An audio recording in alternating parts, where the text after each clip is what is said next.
on educational methodology, but they were all walking in the same direction. It was not then or now Booker T. Washington or Du Bois. It is Booker T. Washington and Du Bois. Take each one for what he had to offer, and do not start a fight between one and the other. Marcus Garvey was attracted to the United States because of the Booker T. Washington program. He wanted to build a school of that nature in Tuskegee. So there's a link between all of our strivings. But if the black American was in better position than any Africans in the whole of the African world, it is not because he is wiser or stronger than the rest. Once we get this through our skulls and stop competing to among ourselves by my slave master better than your slave master, if you're against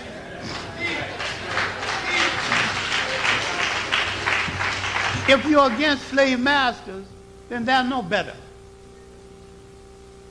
If you're against evil, you do not choose the lesser between two evils. Anytime you choose the lesser between two evils, you have compromised with evil.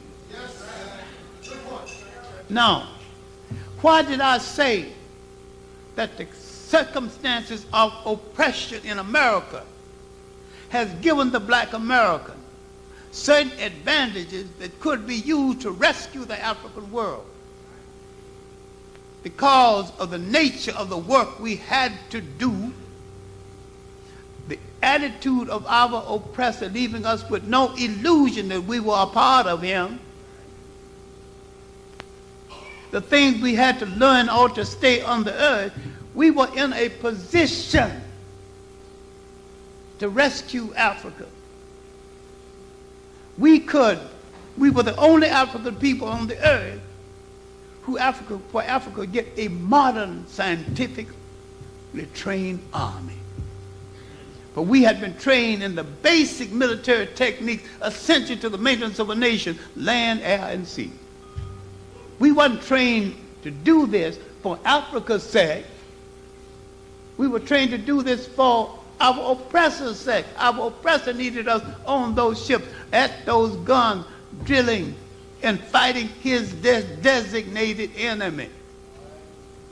So we gained that skill that we did not transfer to Africa. If we had transferred that skill to Africa, there'd been no coups and counter-coups wrecking African nations by a bunch of thugs called an army. We would know that the army is separate and distinct from the state. Armies cannot run in a state. Now, if you understand what those thugs have done in Nigeria to destroy what could have been Africa's greatest nation, you would know what I'm talking about. Because they had enough lawyers, they had enough technically trained people, but they did not have a sense of a coordinated community. Nigeria's effectiveness was destroyed by religious fascists and religious thugs. People who don't understand spirituality and choose an artificial form called religion, all man-made, male chauvinist murder cults.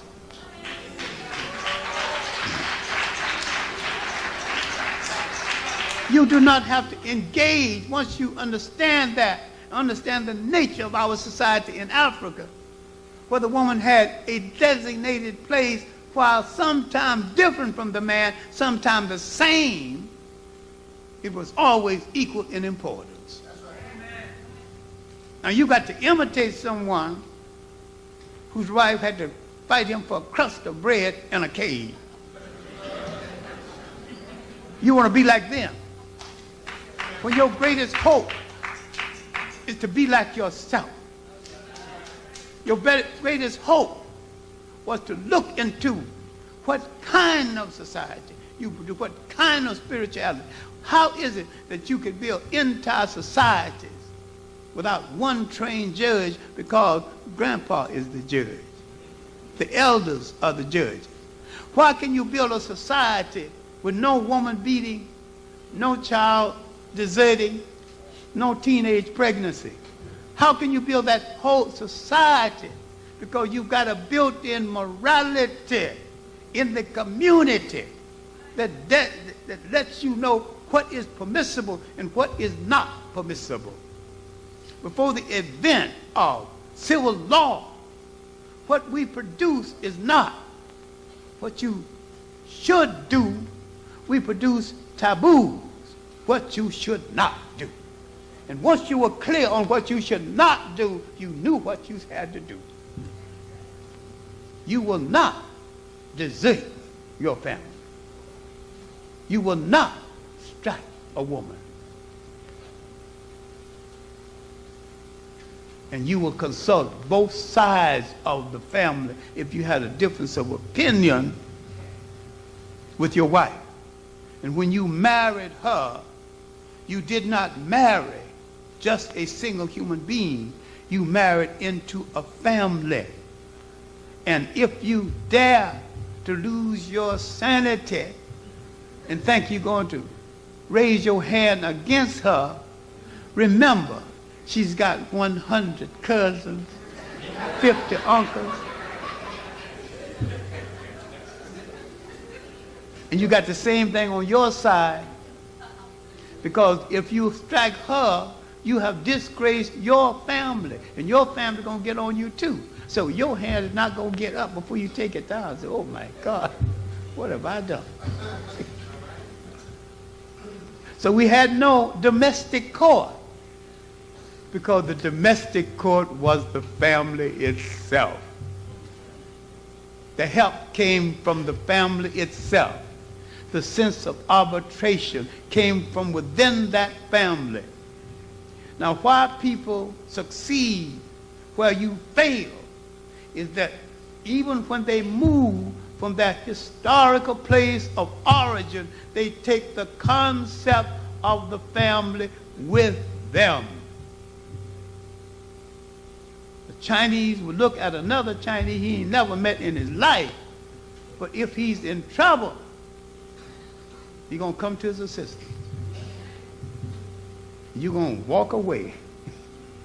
You see too many brothers in trouble, too many sisters in trouble, you walk away. We have to understand that the war between the black man and the black woman is not of their creation. They didn't know they had a war until white sociologists told them they had a war. Then they began to react to a war of somebody else's making. Now this is why I take offense to the concept that black men must march 1 million and atone. What am I atoning for? I know a whole lot of black men not delivering, but I know a whole lot that's doing the best they can under circumstances created by their oppressors. And who needs some assistance, at least a pat on the back and say, you've done well. In the South, many black men work 2 and 3 jobs to keep that women from working in kitchens of the enemy. Because he worked, she took undue liberties. And some people were strong enough to fight it off. My own sister said that I'm the last kitchen generation in this family. She trained all 4 of her children. First, she made sure they got through high school before they slowed down. And when they slowed down, we can have a family conference about which one we can afford to send to college. But you ain't going to stop being educated until you at least finish high school. And wherever you work, it's not going to be in somebody's kitchen or more in somebody's lawn. There's nothing wrong with working in people's kitchen. There's nothing wrong with more in people's lawn. I've done all of it. But when you don't have to do it, you're trained to be something better. Why not be something better? This is a sense of communityness. It is a sense of family. It is a sense of hope. It is a sense of nation. We have to look into all the activity that we are engaged in relationship to Africa, and some of it negative. I admire Reverend Sullivan, but what Reverend Sullivan is trying to impose on Africa is pan-capitalism and not pan-Africanism.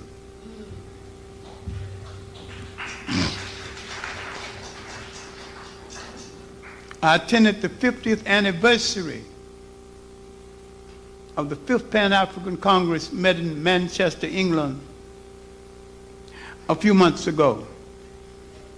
There were 2 or 3 rival meetings of black cop-outs conservatives. They think Pan-Africanism is obsolete. Multiculturalism now, interracialism. Yeah, you're going out of business as a people. First and foremost, I claim myself and my kith and kin.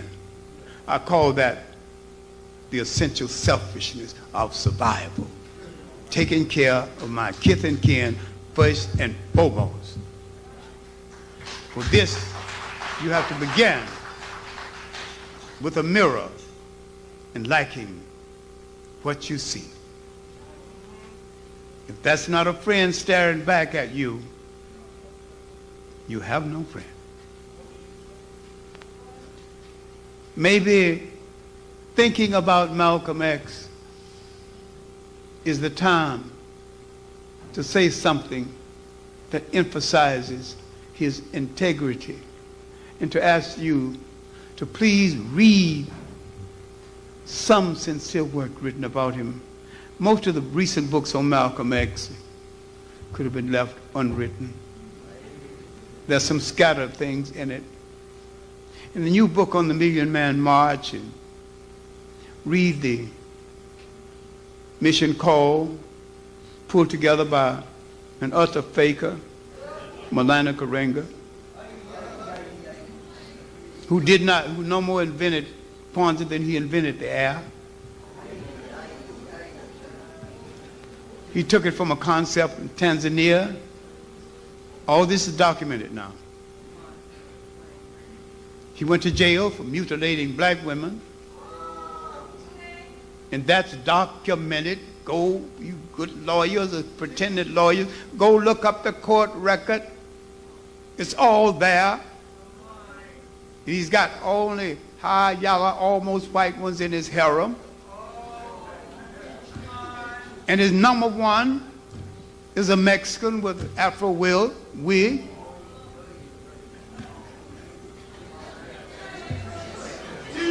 Why are you following this faker?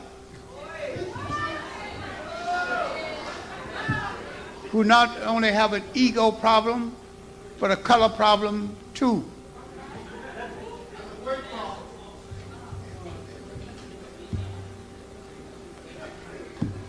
Why don't you investigate and ask leaders, where are you leading me?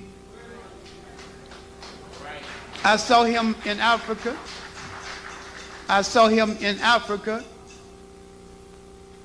He is disrespectful of African people.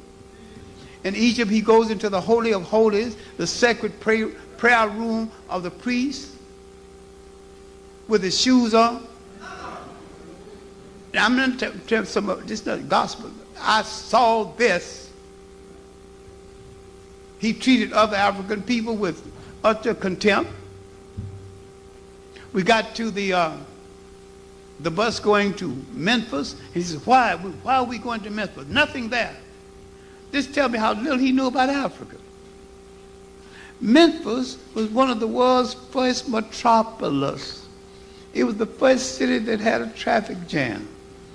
They tore down most of Memphis to build the Gaza Strip and all those areas that before Cairo, which is a modern city, modern Western built city.